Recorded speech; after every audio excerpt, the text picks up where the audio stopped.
Jason Smith, a Republican congressman representing Missouri, said Markle was trading off her royal title and interfering in an inappropriate way. "If she wants to be a royal, she needs to be a royal, she can't have it both ways," Smith told TMZ on Thursday. Meghan Markle has been ridiculed by a congressman for using her royal title to lobby U.S. senators, noting that the British royal family had strict rules about not getting involved in politics. The Duchess of Sussex cold-called at least two Republican senators, Susan Collins of Maine and Shelley Moore Capito of West Virginia, to plead with them to support paid parental leave. Democrat Senator Kirsten Gillibrand of New York, who gave Markle the senator's personal phone numbers, said that the Duchess now wants to be part of a working group to thrash out policy proposals. Mr. Smith said, "I think it's great for a U.S. citizen or for a former movie star of Suits to be lobbying U.S. senators. But when you lobby U.S. senators, as Meghan Markle has done, as, I'm Meghan Markle, the Duchess of Sussex, she's lobbying Congress and interfering from a position of using her royal title." Smith pointed out that the 40-year-old and her husband, Prince Harry, decided to leave the royal family in January 2020. He recommended that, instead of calling senators and saying it was Meghan, Duchess of Sussex, she should say, "I'm Meghan Markle, the former star of Suits." Smith added, "Clearly if you look at the royal family, they have a long-standing policy of being neutral in U.S. politics. And Harry left the royal family. She did renounce her royal membership in the family." Smith said he would welcome her calling him, and he would explain why he did not think the plans for paid parental leave that she and Gillibrand were promoting were a good idea. Royal commentator Richard Fitzwilliams told Express.co.uk, "This is a worthy cause and clearly is being used by Meghan to test the political waters. She has been an activist since childhood and is remarkably articulate, so politics seems a natural progression. There has been speculation about this for many months. She already has contacts at the highest levels and among celebrities whose endorsements count for a good deal in the United States.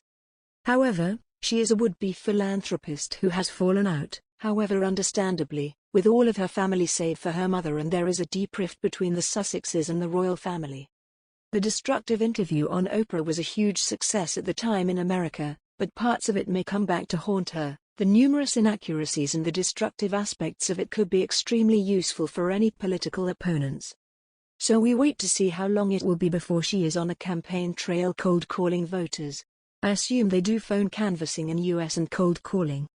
Senator Gillibrand was said to have given Meghan Markle the private phone numbers of Senator Susan Collins, a Republican from Maine, and Senator Shelley Moore Capito, a Republican representing West Virginia. Both senators told Politico they were shocked at being called by Meghan out of the blue, noting that she used her royal title to lobby over the issue. Senator Gillibrand added that the Duchess now plans to be part of the working group to work on paid leave long-term, and she's going to be. Senator Collins said she was happy to take the call from Meghan but would prefer to focus on what people from Maine are telling me about paid leave. Markle's activism on the issue began on October 20, when she wrote a letter to the Speaker of the House, Nancy Pelosi, and the leader of the Senate, Chuck Schumer, to ask them to support the proposal, part of Biden's infrastructure plan. Markle referred to herself as someone from a modest background for whom eating at Sizzler was a treat, and said paid parental leave was vital for families like her childhood unit. "I grew up on the $4.99 salad bar at Sizzler," Markle wrote. "I knew how hard my parents worked to afford this because even at $5, eating out was something special, and I felt lucky. I started working at the local frozen yogurt shop at the age of 13. I waited tables, babysat, and piecemeal jobs together to cover odds and ends," Markle said. However, she failed to mention the $750,000 California state lottery win her father scooped in 1990, which funded her secondary education at $9,412 a semester Immaculate Heart High School in Los Angeles. Meghan also studied a private primary school, Hollywood's Little Red Schoolhouse Nursery, which she attended from the age of 2. The primary school now costs between $20,000 and $28,300 a year, and was paid for by her father Thomas and her airline steward mother Doria's salaries. She went on to study at Northwestern, a college in Illinois, that would have cost $24,000 to $28,000 a year for tuition when Meghan studied there from 1999 to 2003.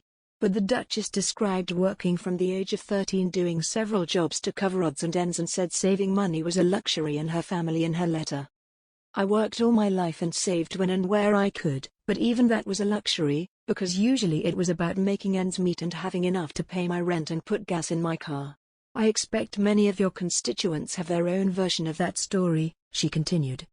He concluded, "I would just say, most of America is Team Kate anyhow. I know that I am." Both the senators called by Markle said on Wednesday they were taken aback at her intervention.